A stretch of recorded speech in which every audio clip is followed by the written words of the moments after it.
Watch him throw the ball. We gon' pick it off. You gon' let him hit the hole or you gon' cut it off. You gon' play through fourth and long or you gon' punt it off. Your defenders, heavy hitters, put your pads in. Don't be looking for the ref to throw no flags in. Keep the helmet on, keep the cleats tight. You the type to want to win by any means, right? You should look alive. This is Trap or Die. Yes, sir. Welcome back to another episode of Trap or Die podcast. I'm your host, Mual, man. The fellas on what did she do with them blinds, Dakota? The fellas are on the way. AJ and Dre. Appreciate everybody who's checking in live, tapping in right now. While we wait for the fellas, let's get the administrative item out of the way. As always, if you haven't done so yet, hit the like button, hit the subscribe button if you haven't done that either. Audio side, man, we appreciate it. For everybody tapping in, if you haven't done so, if you don't mind, man, show your support if you mess with the game, the podcast, give us a rating and review. We definitely appreciate that. Follow if you haven't. Hey, listen though, who we got checking in here? Monty, what's going on with you, big dog? Appreciate you checking in. Yes, sir. So before I even get into the game, I want to talk about these injuries, right? I was just scrolling before we got started, and where is the Tom Pelissero tweet?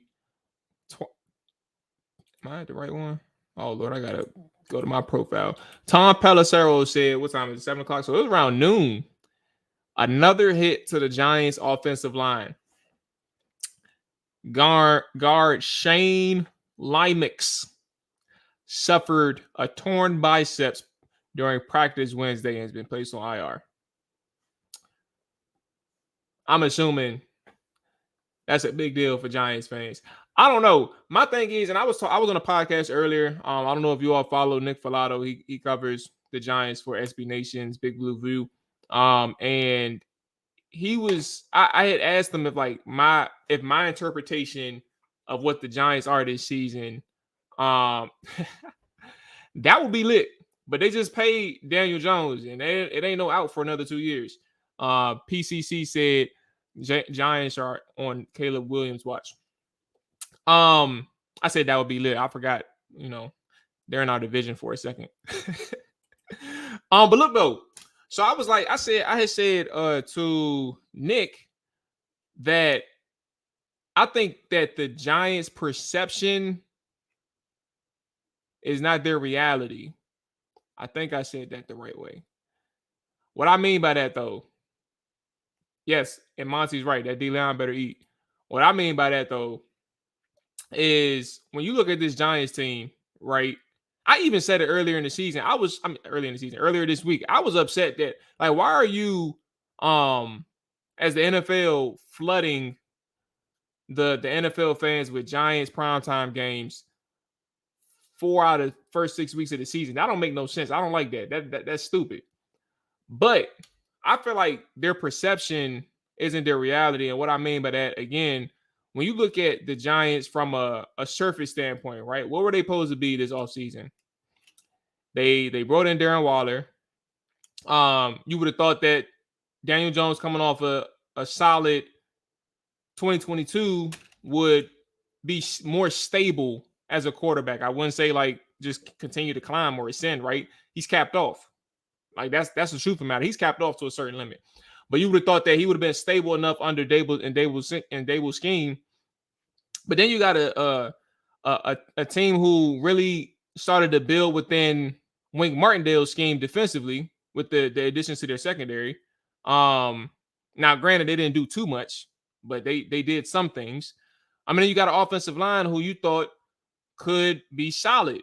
Now, granted, what does that even look like, right? Because now we're talking about a team 6 weeks into the season.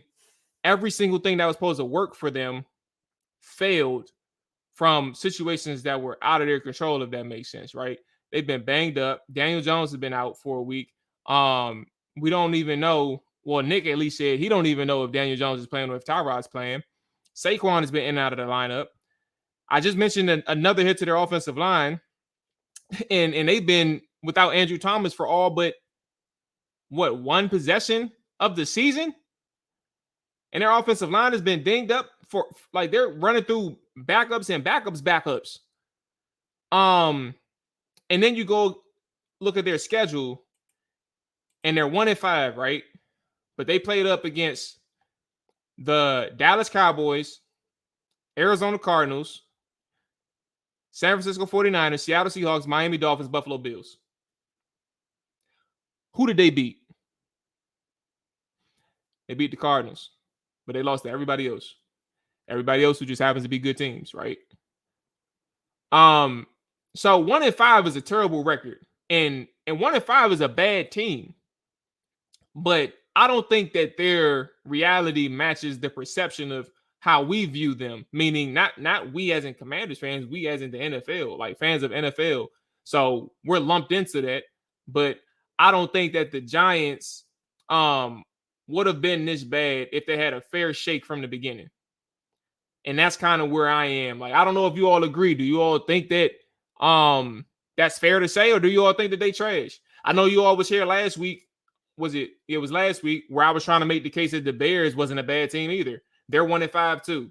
But are they terrible, or are their circumstances a little bit different that allows people to think that a 1-5 team or 1-4 team, like they're the worst team in the NFL? I don't know. But it just dawned on me looking at their team, looking at their situation, the Giants, that their situation isn't. I mean, when you have bad shakes, you have bad shakes, and this is as bad as it gets for Dayball in year 2. We got AJ on. I'm gonna go ahead and bring him in, and then we can check in on some of the comments. As always, again, appreciate everybody checking in live. Keys to the game. Let us know where you are. Let us know the most important things to you. I'm not gonna limit you. You can jot your keys down, every single one that you got. Right? I'm not gonna give all mine because I can go all day, but let us know what you got. And we can check in. AJ, what's going on with you, player? How you feeling? Cooler, man. How are you? I'm good, dog. I don't know how long you heard the conversation or how much of the conversation that I was trying to establish about the Giants. But I was just thinking about it. They had another injury. Tom Palishero. Oh, good lord. He reported earlier today that their guard Shane Lyman suffered a torn biceps during practice on Wednesday and has been placed on IR. So that's another their offensive line. And I had mentioned that I don't think that I mean, sure, a 1-5 record is what it is, but I don't think the perception matches their reality. I think they're better than 1-5. But when you have the schedule that you have on top of the injuries that you have, and granted, I'm not saying Daniel Jones is anything special, right? I think when he was healthy, he looked bad, and very much inconsistent. But at the same time, I think when you don't have anything like in terms of everything in order to start, then you're already behind the 8 ball. What do you think? Yeah, I mean, I think the Giants exceeded expectations last year. So coming into this year, after providing the extension to Daniel Jones or whatever, people felt like they were a better team that could push the limit even further. But I think a lot of the success that they had, not even I know, a lot of the success that they had from an offensive standpoint was based on Saquon Barkley being healthy and present on the field and being impactful. Unfortunately, what they lost him for maybe about three of those games due to injury, and now he's working himself back into the starting rotation as he came back against the Buffalo Bills. So I think that they'll rely on him more as things progress, and I think he'll have more carries and more of an impact this coming Sunday. You know, who's going to be at quarterback? I can't really touch on that at all. But yeah, I just think Giants, they have talent. Let's just say that. But at the end of the day, you kind of are what your record says you are and what you put on film. But they have enough talent to win games and be competitive against any organization. As we just seen Sunday when they went against the Buffalo Bills. That was a game that came down to the wire. Honestly, should have with that last score, would it have tied the game or they would have won it? I'm trying to remember. You talking about last year? Nah, just over the weekend, like the Darren Waller, like. I don't remember. Was that going to win the game or was that going to tie the game? I can't remember. Take a look. Yeah, I'm about to say. Let me take a look.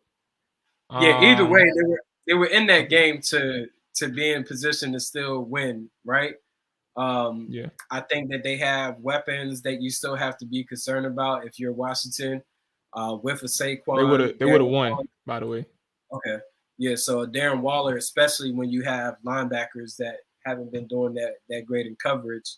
Then on the defensive side, you have a defensive scheme that is predicated on heavy blitzing, and as we all know, Sam Howell hasn't been doing the greatest job of getting rid of the ball, and Washington has a lot of sacks against them. Whether you want to say it's on Sam Howell or the offensive line, it is what it is. He is a part of the unit that leads the NFL in sacks. So yeah, I think it would be a competitive game, and it's a division game. You kind of got to throw records out the window altogether whenever it's a division game. And yeah, it's pretty much kind of a toss-up in a sense whenever you play your division foe.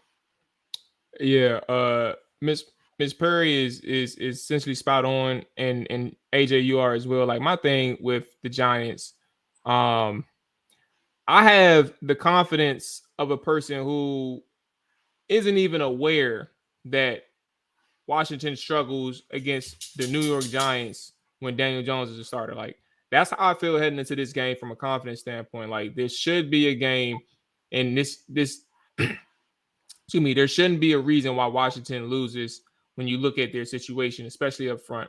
And you're talking about an offensive line who is in shambles, and you're talking about a defensive line who is actually healthy to the point where they're getting people back. FL Body came back last week. I don't know what's going on with Fedarian just yet. He hasn't. I don't think he's been activated yet, but he's gonna be coming back eventually. But outside of that, everybody else is good to go.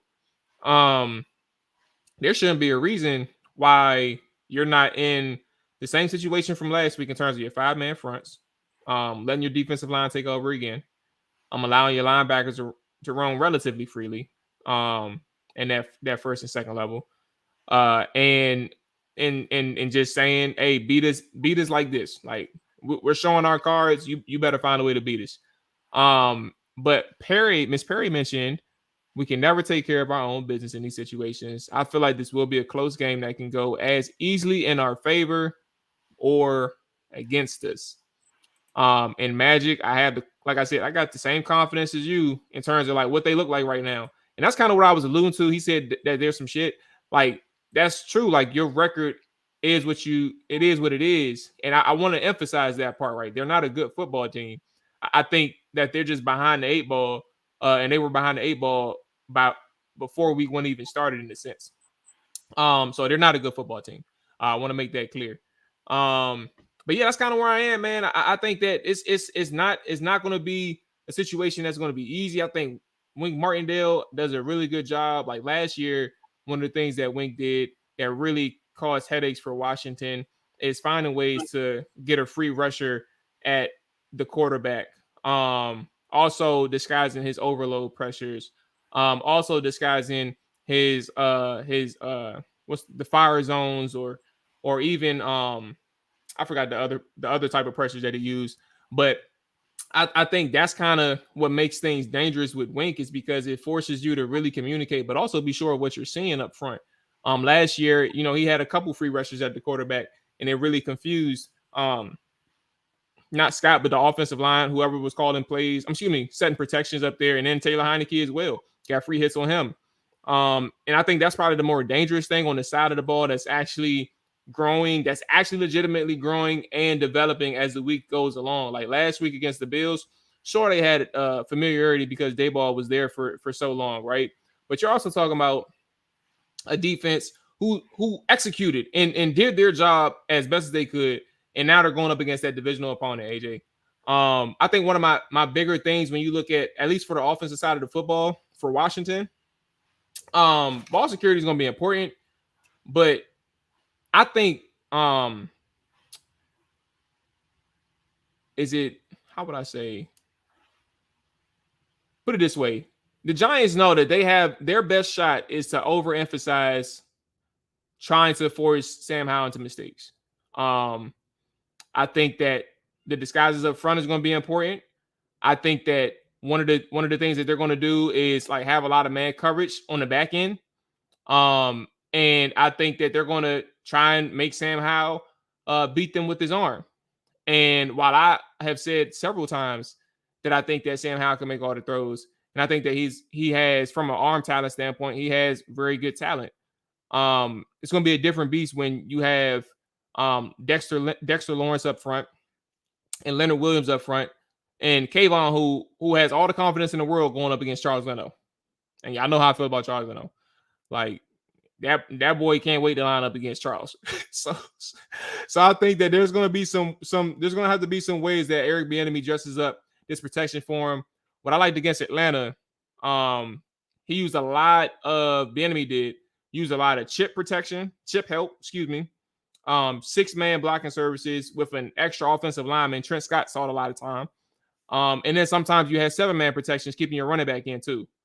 So you're going to have to use your best route runners and your more efficient route runners this upcoming Sunday if you do see a lot of man coverage in those single high looks from the New York Giants. And then you're going to have to add Sam Howell at that point to protect the football, make the right reads, and be very quick with the football in terms of getting the ball out on time.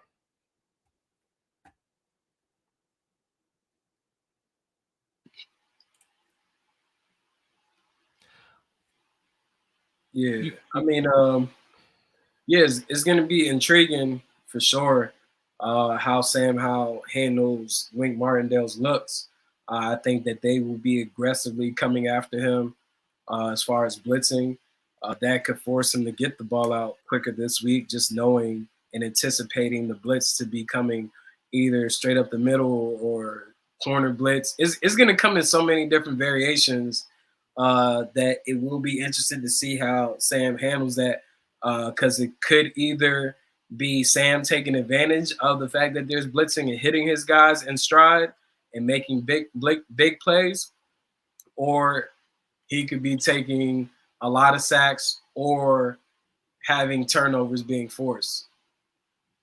Well, I think to add, and Benz, you gotta. When we get to defense, I'm gonna bring your point up. There's several different avenues that you can look. Like Magic, you say there's no way that we should talk up the Giants. You're not wrong, but like I think the perception of like what's the perception of Washington? Like what is your perception of Washington in relation to New York? Like, are they drastically better than Washington? I mean, are they drastically better than New York? I would love to know where you at. Like, how much better are they than the Giants? But secondly, I specifically mentioned Dexter Lawrence and Leonard Williams because while I thought that the Philadelphia Eagles was going to be a good test for that interior offensive line, because to that point they haven't been testing yet really, this adds on to it. It's not that these guys are better than whatever the Eagles have. I think that they're up there in terms of like some of the better interior pass rushers and even just interior defensive linemen that you'll face this season. And if you're not getting what you need out of, like, think about it last year. Now they don't have what's his name, man? Trey Turner. They don't have Norwell. Who was our center? We had so many centers last year, right? They don't have those guys starting this year. But Leonard and Dexter Lawrence in particular had his way in the interior and wreaked havoc on this offensive line and created several pressures and really changed the flow of a game on occasion. And I think that's where you got to take into account like the situation that Washington is going up against, right? I think that the offensive line has been solid, but that's also another avenue where you look at maybe even running the football, right? As G mentioned, I think even running the football is something where it's like, can you get that push up front that you need, right, to really even establish something on the ground game. I don't think that Washington has really been successful in terms of like from start to finish establishing a ground game. It's not necessarily needed that you need to be coming off with like 50 yards every quarter, but if you don't have a way to have them respect or be honest in terms of the run and pass, like you're gonna be in trouble. And I think a guy like Dexter Lawrence, who I think is underrated as a pass rusher as well. He's not an elite interior pass rusher. Don't get me wrong, but he's a powerful dude just as much as Leonard Williams. And those are the people that can really change the game defensively. So for Washington, I think those protection schemes, having multiple people in to even protect the interior is going to be important. In addition to the Sam Howell instance, you got to find a way to help your offensive line out. And I think you can get that from your tight ends. You can get that from your running backs, and even your slide protections in terms of getting them away from the quarterback and getting them away from the pocket. Yeah, I mean, it's going to be an intriguing matchup for the guards and the center because, like you said, Dexter Lawrence is no slouch, neither is Leonard Williams. So people can easily say run the ball. But, I mean, you're going up against a strong front in Leonard Williams and Dexter Lawrence. You know, so it's not as easy to just say run the ball. I don't know exactly everybody that the Giants have played along the way. So, I mean, Dallas, Niners, Seattle, Miami, Buffalo, Cardinals, they all racked up, to be clear and transparent, they all racked up over 100 yards. So, like, yeah, I don't know what's been going on, but yeah. Yeah, but, I mean, a good collection of the teams that you named are heavily known for running and being successful in that front. Like Cowboys' new approach with Mike McCarthy, they want to run the ball, they want to establish the run. Yeah. You go against Miami, them and the 49ers have the best rushing attack in the NFL. Cardinals not so much, but they're not really putting too much on Joshua Dobbs to necessarily handle. So they're getting involved in the run game. I just think that it's one of those matchups and anyone in your division where you got to throw all the statistics, the rankings, all of that out the window. Because if you want to give Washington kudos for how they played against Philly, then you got to give New York Giants kudos for how they played Buffalo Bills, who spanked the Commanders a couple weeks ago. You know what I mean? And had a chance to win at the 1 yard line against Buffalo. It's like if you say Giants are they shouldn't be talked up, they don't have a good offense, quarterback play, whatever. It's like they still pretty much held Josh Allen to 1 touchdown, right? And that was the only touchdown of the game. How do we not give them credit for what they did against the Buffalo Bills, who we deemed to be a premier team?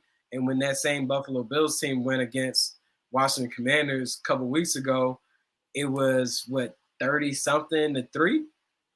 37-3, man. 37-3. So it's like you just gotta throw all those things out the window and just see how it goes Sunday. I mean, of course, like we're here to provide a game preview, but we're just breaking down the elements of the keys to win and things that they need to watch for in order to win.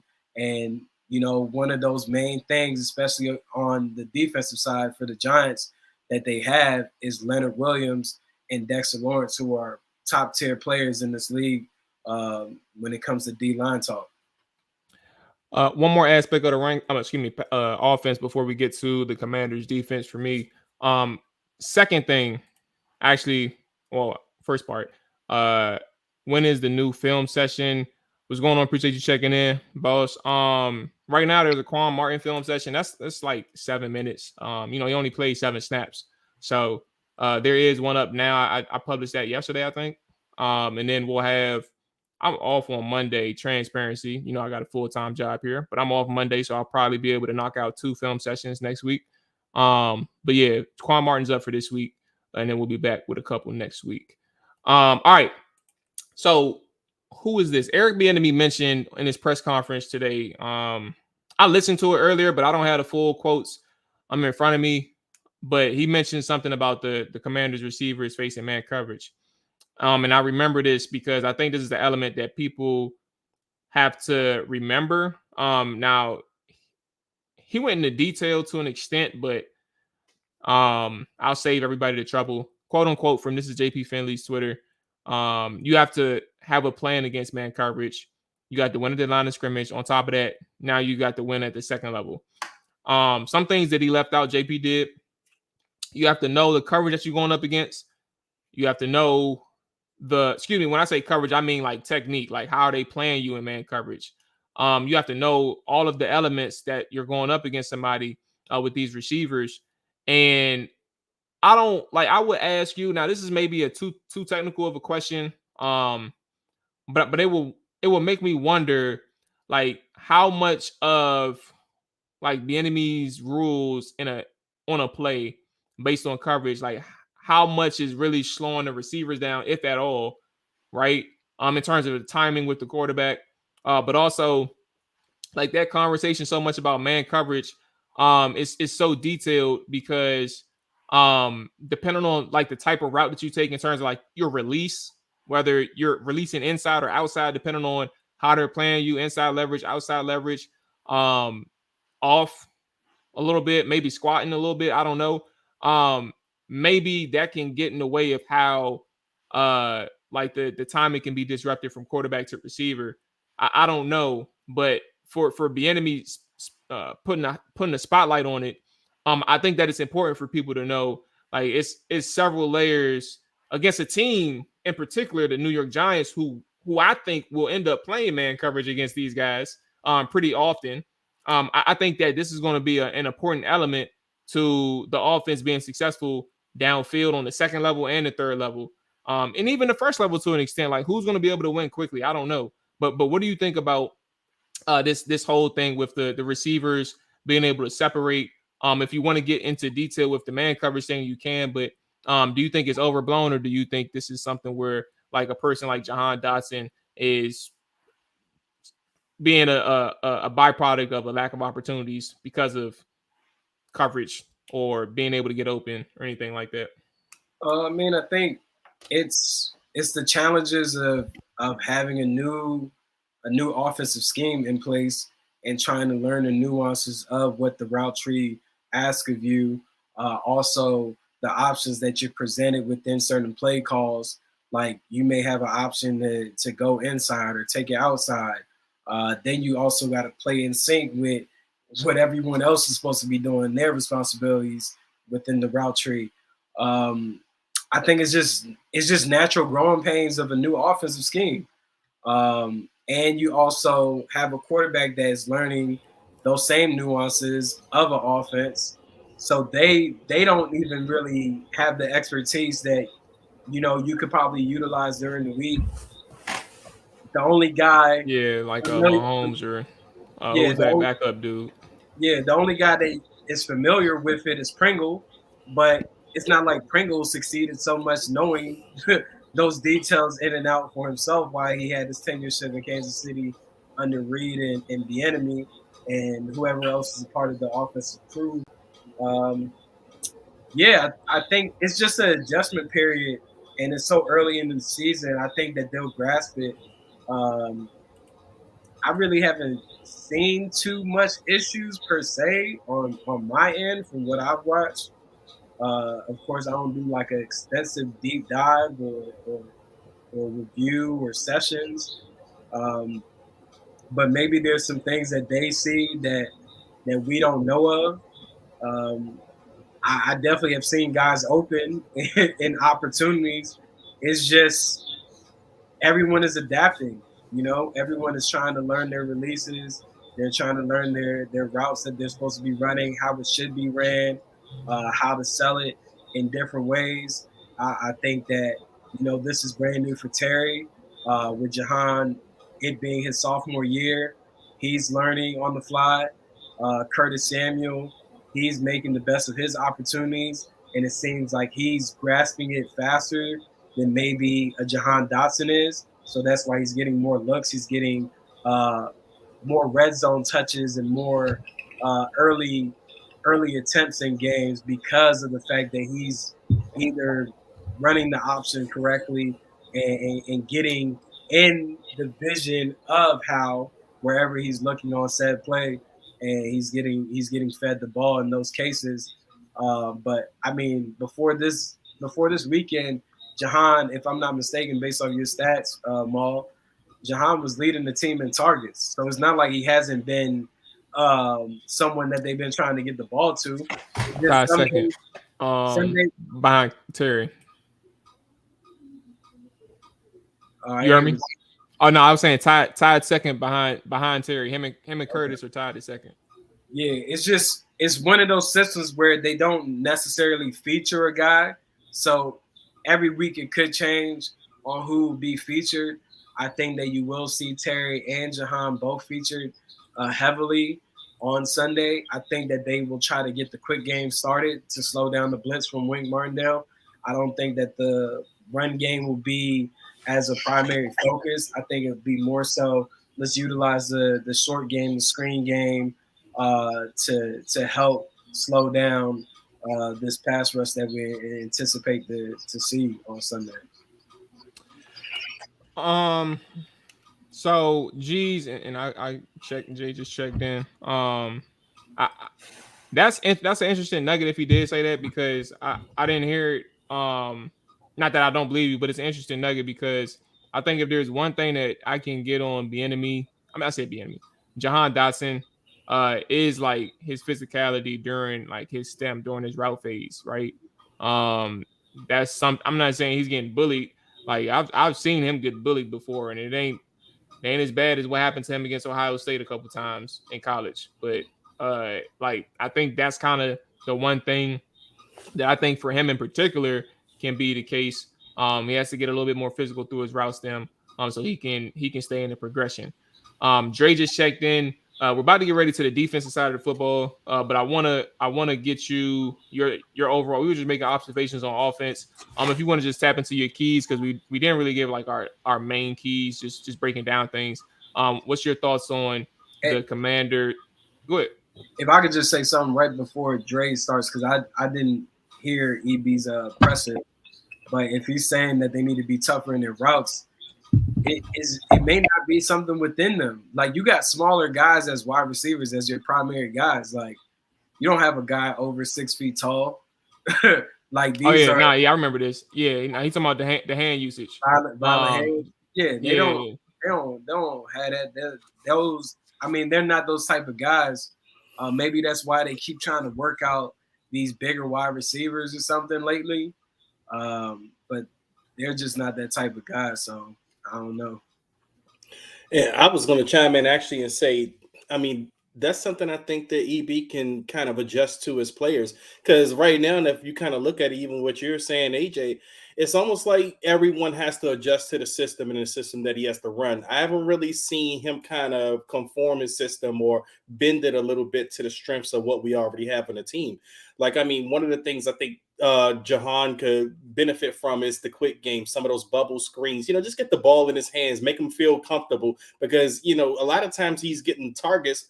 I mean, even though he's second on the team in targets with Curtis, as Mual said, he's not really getting going early in games, so to speak. Like even that pass he dropped against the Falcons, that was his first target, and that was in the second quarter. So it's kind of like you're not getting these guys involved early on. You want to get your playmakers engaged in the game. Even Curtis Samuel, even though Curtis Samuel's having a pretty good season, I think you can get him the ball in some of his good spots. I haven't really seen him get the ball in open space too much early on. A lot of his catches are kind of contested. I mean, he's bringing them down. I mean, he's getting some good looks, but I want to see him get his spots. I want to see him get out in open space more. I want to see EB kind of adjust and use his playmakers more, and I guess it's, my last little touch on the offense that they can do going forward.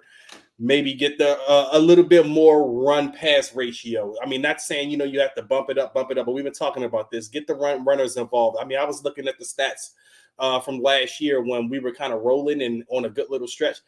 Brian Robinson was getting like 18 to 21 carries a game, and he was getting 80, 90, 100 yards in those games, and they were winning those games. I know that's not really the style they want to run, but at least get him more active and involved, because as we can see, he can be violent. Like, the dude goes out there, he seeks contact. He's one of those guys you want to get going. So, I mean, I think that's one of the things you have to do in this Giants game, because one of the things the Giants is going to do, they're going to come after Sam Howell. I mean, everyone is. The Falcons were, they had 5 sacks all season, and then they get 5 sacks against us. So, the Giants have to be kind of licking their chops to kind of get after Sam Howell. So maybe get the quick game, the running game going a little bit this week.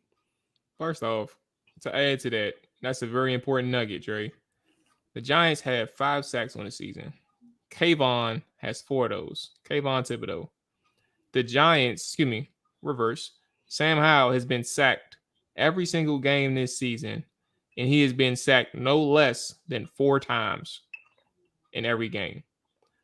That is insane.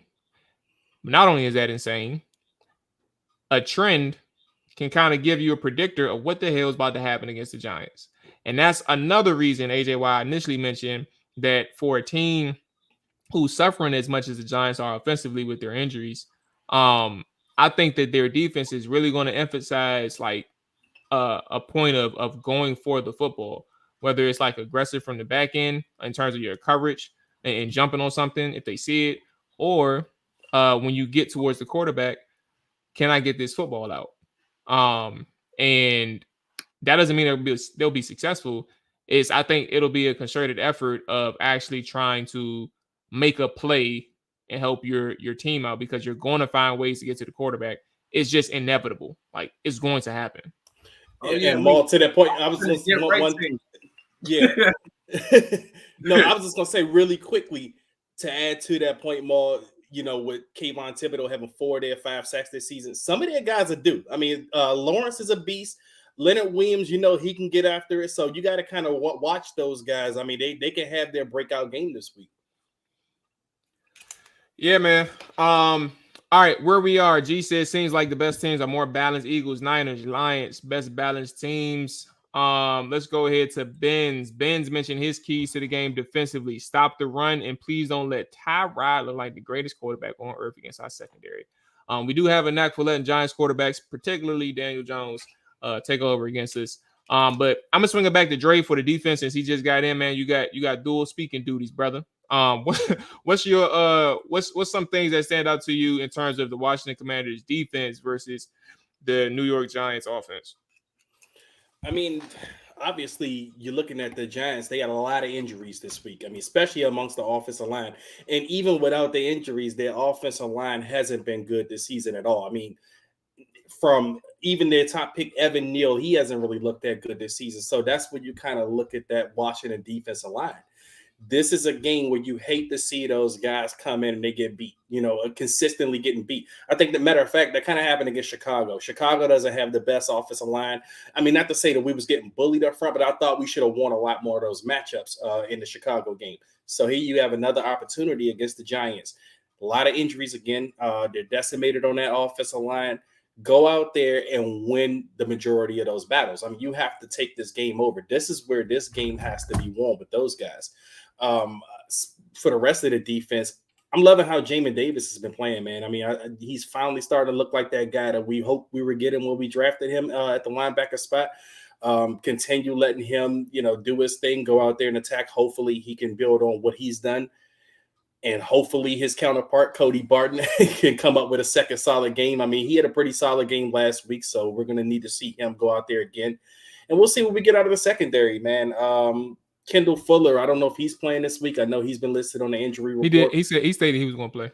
Oh, okay. Well, who knows if we can get to see our guy Forbes get a shot back in. But, I mean, the Giants wide receivers, they don't really have, a plethora of playmakers. I mean, that's one of the things when you look at their roster that kind of stands out. So this should be a game where you should be able to force some turnovers, man. Some of those guys in the secondary, we had 3 interceptions last week.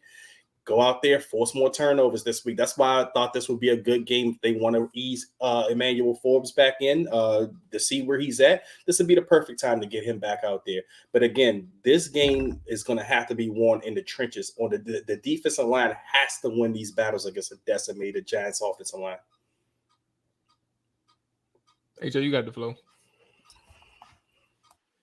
Yeah, I mean, I think a lot of people are praising Cody Barton and Jamin Davis for their play Sunday against the Falcons. I think it could go completely opposite this week. I think Saquon will be involved in the game much more than he was against Buffalo this second week coming back from his injury. He'll be involved in the passing game, but the main guy is Darren Waller. In the passing game, I just don't see how Washington plans to slow them down with their linebackers. And even if you bring down your safety Cam Curl to go against Darren Waller, that's not a favorable matchup.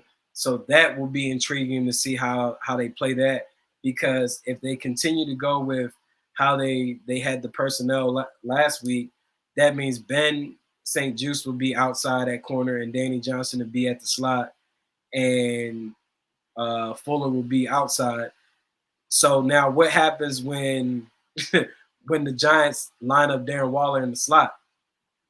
Who is covering him there? Like, that's where I'll be intrigued and I'll be watching for Sunday, is just to see who lines up regularly against Darren Waller in the slot when he's there, and how the linebackers plan on defending, and if they can stop Darren Waller in the passing game, because he'll be the main target within the Giants passing game.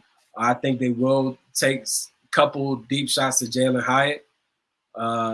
Hopefully Washington's prepared to stop that. But as we know, they've been getting beat deep in the secondary. So in the Giants game versus the Bills, they took a couple shots deep downfield.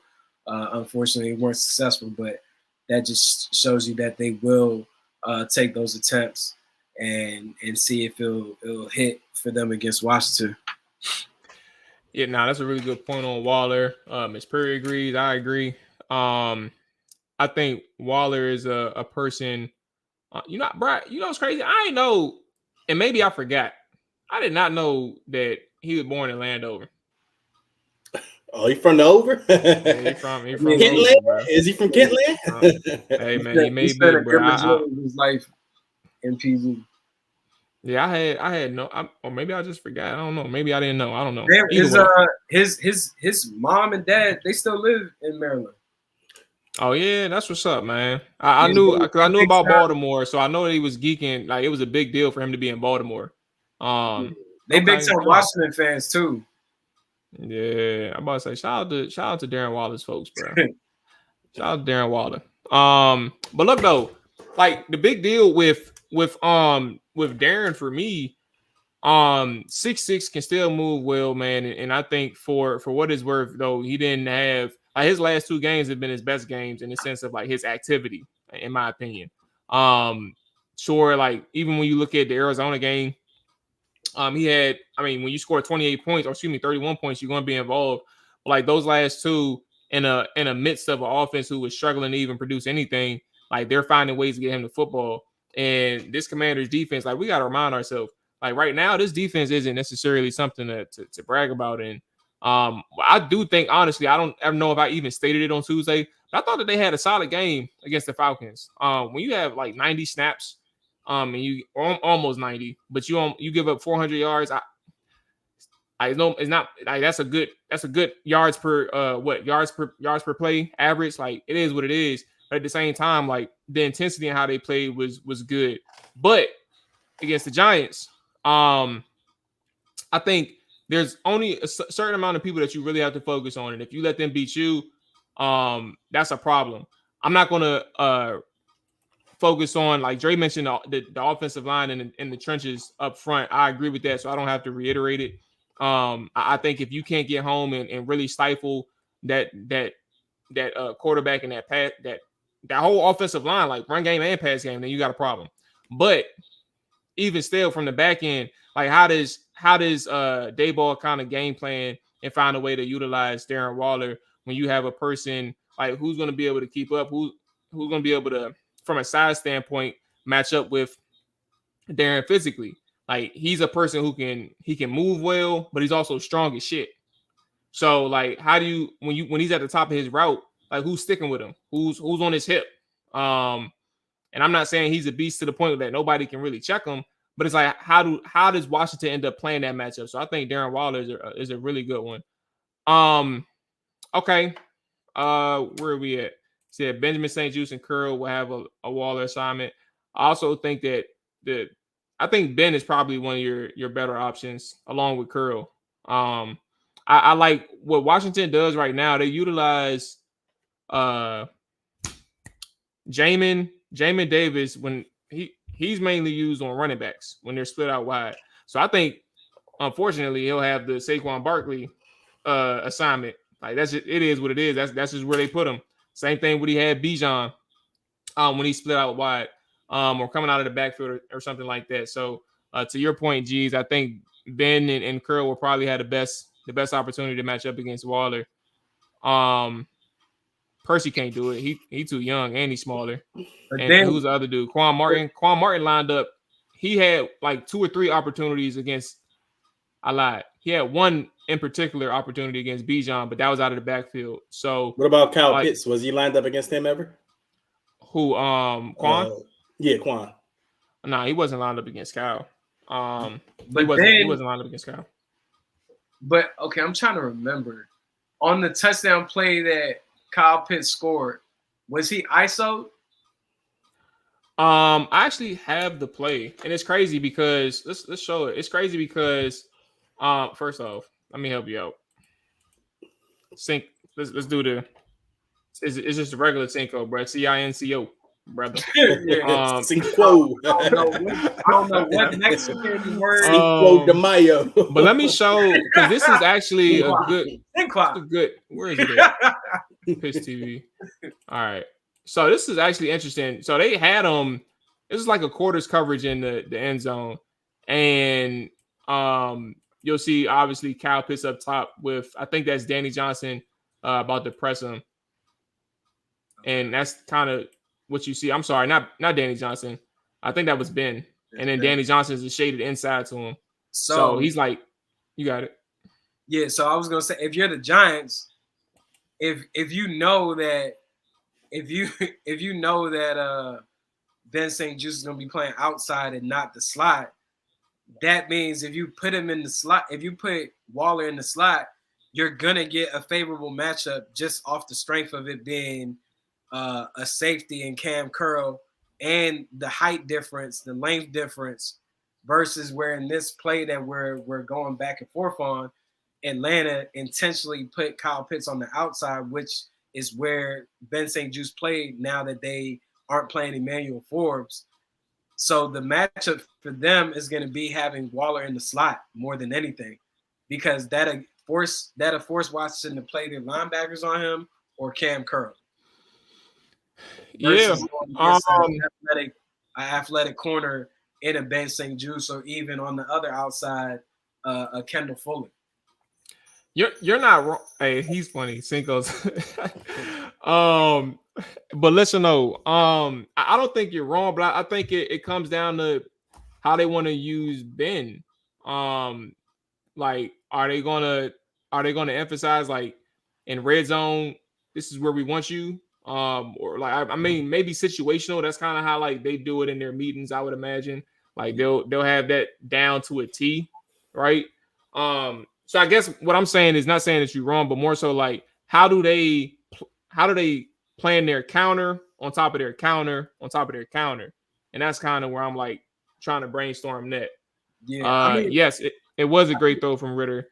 I think we both got. To this day, I don't know what the hell Danny Johnson played. I think he got lost in the backfield. Whether they were bracketing or he's supposed to be over top, he was never supposed to be that shallow. Yeah, see, the other issue is the Giants have Isaiah Hodgins, who's 6'4", 6'5" at wide receiver. Darius Slayton. How much burn is he getting this year? Hodges. Huh? How much burn is Hodges getting this year? He hasn't been really in the top rotation for them, other wide receivers. Okay. I mean, but then I thought he's been starting alongside Slayton, and then I'm looking at it now. He got 6 starts. He got 6 starts. Yeah, they've been rotating Wendell Robinson and Jalen Hyde here and there. So I think Wandale plays a slot though. He plays the slot. Yeah, he plays a lot of slots. So that's where it gets intriguing for me, because it's like now if the two wide receivers on the outside are going to be the 6'4", 6'5" guys, Danny's short. Like I don't even mean. You also forgetting about Darius Slayton. Slayton is one of their big time wide receivers. I mean, yeah, he's 6'4". Yeah, I'm a second in the team in targets. They're gonna get. So yeah, it'll be intriguing to see how they play. I feel like Emmanuel Forbes got to get some damn snaps defensively this week. No, they got to play him. They got to play him. If they don't, then yeah, it's cold red. Being that they playing us, somebody about to pop off. That's what I'm saying. I predicted 21-14 earlier today. Matter of fact, let's go ahead and give our keys to the game, like our actual specific keys. We saw some of y'all. If you all want to in the chat, you haven't given yours, and you want to do so, let us know what you feel like on offense or defense. We know that let me scroll up. Ben's mentioned stop the run and please don't let Tyrod look like the greatest quarterback on earth against us. Let me scroll up a little bit more. I think we saw where is it at? Where's the run? Who said that? Oh, G's outside said need to run the ball, plain and simple. Can't be at 68-32 pass run ratio. Giants rush defense worse in the league. For me, man, I got a couple things. First off, we need to be more efficient on second down, first and second down in particular, but mainly second down. If you all remember, one of my main concerns earlier in that game against Atlanta was like how they had a really good drive in that first opening drive, but when you get down or get behind the sticks on multiple occasions on second down, first and second down, you can't convert. Like Washington is surprisingly good on third and long, like this year. I don't know if you all had peeped that, but like they're really good on third down and long. I don't have a statistic in front of me, but it's something that I notated. But you can't find yourself like that's not winning football. That's not a formula for sustaining drives. So my main thing is being better on first and second down, whether it's finding an effective run, a run scheme. I don't know if they're going to do any counter or power or gap runs or zone runs. I don't know what their plan is against the New York Giants are kind of nuanced in terms of how they approach the run game. Eric Bieniemy is. But you have to be a little bit more efficient on first and second down. That includes from a play call standpoint, but also from a quarterback standpoint. If they do pass it, you have to be much more aware of your situations for your quarterback. But then overall, just execute. That kind of comes down to your first and second downs as well. Giving up blocks and losing pretty quickly at the line of scrimmage is not a formula for. I mean, now sometimes you can't help it if the person in front of you is better, but like at the end of the day, like if your technique is on point, and then you trust your technique and you're aware of the call, then that's what you need to be seeing every single snap on each drive. My second thing. Every week, what I say, man, feed Brian Robinson. I don't care how you do it, just do it. Get that man the goddamn ball, bro. He needs at least, in my opinion, he needs anywhere between 8 to 16 touches a game in Bieniemy's offense. And 8 is a disgrace. So he needs to be on the higher end. But any matter of fact, let me bump it. He needs anywhere between 10 to 20 touches a game. Just flat out 10 to 20 touches a game. Feed Brian Robinson. I don't care how you do it, whether it's pass game, run game, screen game, draws. I don't care. Get him the football. And then my third key, is that defensive line, man. I need at least every single starter on that defensive line to end this game with a sack. And we're gonna go from there. But if everybody on that defensive line that's starting gets a sack, we're talking about probably a team who dominated the trenches up front and made the Giants have a really long day. So for me, that's it. Efficient first and second downs, be smarter, play more efficient from a call and execution standpoint. Feed B-Rob. That's going to always be a key until it happens consistently. So that's always going to be one. And then third, I need everybody on that defensive line to end the game with a sack. Yeah, I mean, I think for me, get the ball out of Sam Howell's hands as quick as possible. And for me, I wouldn't necessarily say I want them to focus on getting the running game started and giving the ball to Brian Robinson. I feel like I would want to see. Are we arguing my key, bro? What's up, bro? What you trying to do with B-Rob? What's the point, AJ? What we doing here? Yeah, man. You had to let the people know that you don't like Brian Robinson. Like, what's up, bro? I'm trying to stay away from the run game altogether. Man, first off, that's why you come on, man. Let me get my run game started a different way, which is the screen game, jet sweeps, utilizing Curtis Samuel. I'm tripping. Curtis Martin is a running back, by the way.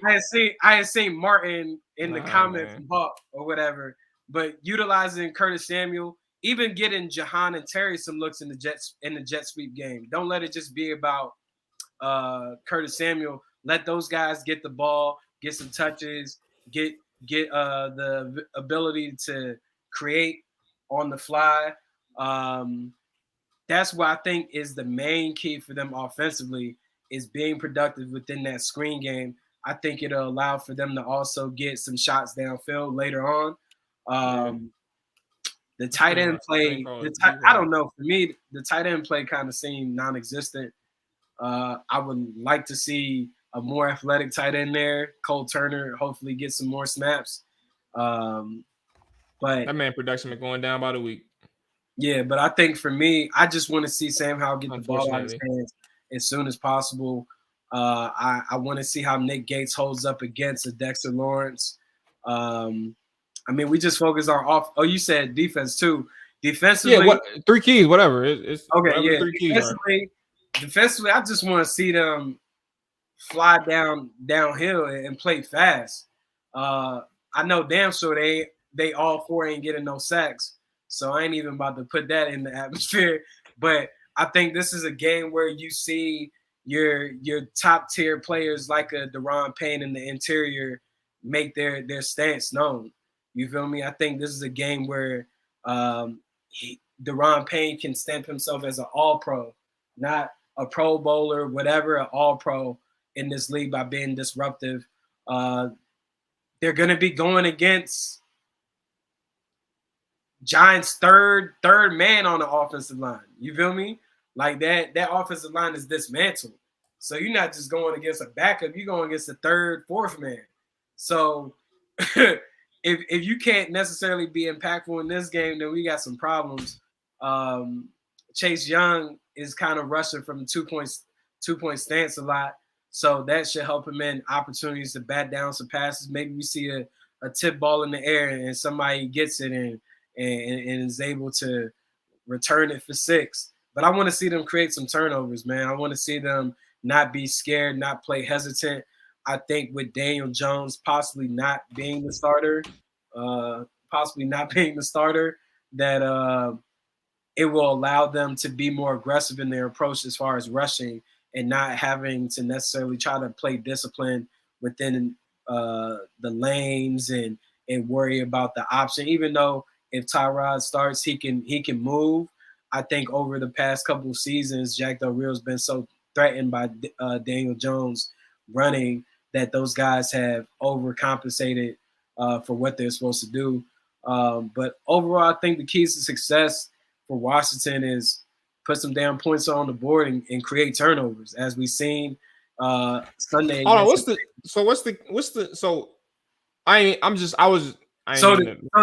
keys for the game for me. The keys for the game for me is to get the ball moving with the short game, like get the ball out of Sam Howell's hands quick. Secondly, stop the run and have your interior linemen be impactful in this game. So primarily, I would say Deron Payne. And then 3, it's the forced turnovers. Like those are my keys to victory for Washington on Sunday. Okay. Trey, where you at, boss? Hey, man, similar to y'all, man. Obviously, my first one, starting on the offensive side, get the playmakers going early, man. I talked about that earlier, but we need guys like Dotson involved early. I know some people like to kind of, put people to the back burner if they drop in passes. But no, we need those guys because they're all we have going into the season right now for the rest of the season. You need to get guys like Jahan Dotson going. Like I said, even though Curtis Samuel, I believe he's having a good game, get him the ball early on his space. And Terry goes without saying. I mean, Terry had a good game last week, but I still think Terry hasn't had that really big game, so far this season. So you want to get these guys going, get them that confidence because, we want to see this offense continue to grow and build, especially give Sam Howell the confidence. I know Sam had mentioned getting the ball to Jahan Dotson more this week. He wants to get him the ball. Get him the ball, man. Get that guy's confidence up because you need him going forward. And obviously, I think that'll help against the Giants. I mean, the Giants are an aggressive team on defense, but still get those guys the ball. And hopefully, that gets you started off right. Stand on the offense, going with the quarterback position. Sam Howell, he has to get the ball out quicker, as we've been talking about.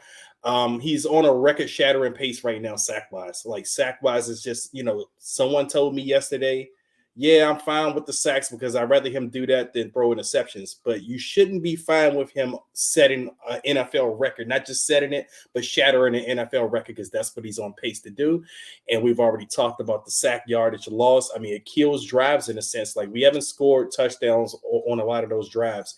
Like, a lot of our touchdowns come when we're having an effective drive without taking those type of sacks or those drive-killing sacks that Sam has been taking. So Sam has to protect himself. I mean, obviously, we want the offensive line to go out there and protect. I still don't think the offensive line is that good, obviously, but, Sam is holding on to the ball too long. He has to help himself. You want to see him start this week to get that ball out because the Giants are coming, man.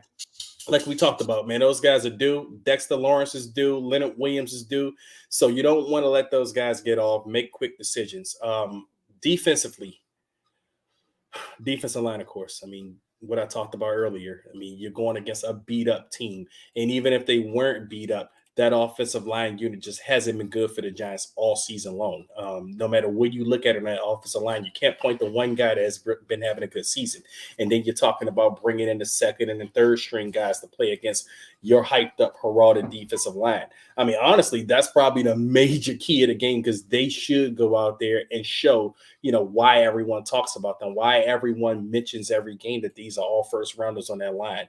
This is the game for those guys to really show up and kind of set the tempo and the tone for this game. So I'm looking forward to those guys coming out there, being the tone setters, getting everything going. And are we doing predictions too? Or go for it. Yeah. I'll go ahead and get my prediction, man. You just note the future. Okay, AJ. Yeah. I had to make sure. I was like, hold on, what did I just come across? Let me put this on the screen for everybody. Help AJ out while he's looking for his future wife. That will help him. Man, what the hell does that have to do with Trevor Dye? Hey, I'm looking at that. I'm just trying to figure out, hey, bro, what's up, bro? Like, you ain't trying to fold no. Like, how you do with your laundry right now, bro? But it's funny. I let the cleaning people do that. I don't do that. Nah, AJ said that shit on the show. Like, AJ thinking about this. Like, that shit is important. Bro. That's what I'm saying. Yeah. Like, what's up, bro? Let's help AJ out, man. Go ahead, somebody, That should have stayed right in the bag. He must be looking at a pile of laundry right now. That's probably what it is. Nah, man, I need a wife that know how to fold these goddamn clothes. I actually sent that tweet like so much earlier today. I guess it just populated through. I don't know. Oh, okay. All right, man. But yeah, I mean, prediction wise, man, it's funny because like before the season, obviously when we played the Cardinals, my whole thing was, we should go out there and dominate those guys. This feels like one of those games, the Giants game, like, oh man, you need to go out there and beat them. But I'm done with that. I am done saying we should go out there and definitely beat guys, because we're just not that team. We just never shown we're that team under Ron Rivera where we should just be kind of penciling in wins and saying we better go out there and win. Just go out there, play hard, get the win by any means necessary. And I do think we will pull the win out this week, but I don't think it's going to be a dominating win. I'm going 2017 Commanders. Hey, Magic, man, for a dude, that's crazy. Magic, man. Magic, for a dude who said it shouldn't be close against the Giants, man. Let me hear your score prediction. I need, if you got score predictions, put them in the chat. But I need to know what Magic got to say in particular for a person who said it be close. I need to know.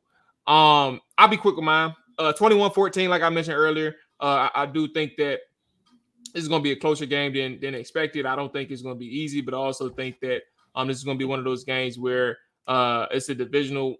First off, I wouldn't be surprised if the Giants find a way to win this. But I go 21-14 because there's too much going on up front for the Giants, for a defensive line in Washington who really from start to finish this year hasn't taken over a game just yet.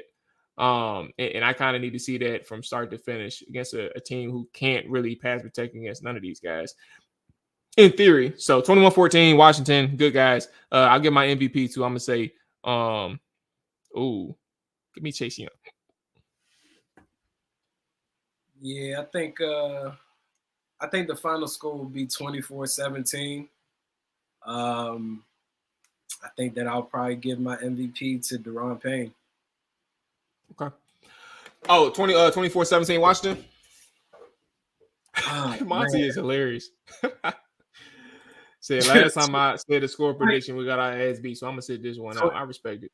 24-17, it could go either way. How about that? Okay. All right, no, it cannot go either way, AJ. You have to make a prediction. You know what? I'm glad you saved me. I'm glad you said it. Man. I think Giants win. You know what? Fair enough. Fair enough. Hey, I'm like, damn if I do, damn if I don't, huh? You gotta pick a side, man. I just got done saying that it can go either way, so I get it. I respect it, bro. 24-17 New York, 21-14 me, Washington for me, and then Dre had 20-17. 2017. Boom, there it is. All right, hey Monty, John Allen. John Allen. Hey, he's PC said, man, go fold that laundry, picking the Giants and shit. Yeah, that's gonna wrap it up for us. Hey, let you know, I promise we're doing calls on Sunday. So if you listen to this and if you mess with the post games, we're gonna do call-ins, man. We'll figure out the structure, but I'm 100%. I'm off for 2 weeks, supposed to be doing that, right? So we're gonna do it this week for sure. He said 27-10 Commanders. Magic responded. There we go. All right, we logged in, Magic. We're gonna see what's up on Sunday. That's gonna wrap it up for us though. Appreciate everybody who tuned in live, all that good stuff. Dre, AJ, y'all boys be safe. We're gonna lock back in on Sunday, man. We out here. Peace.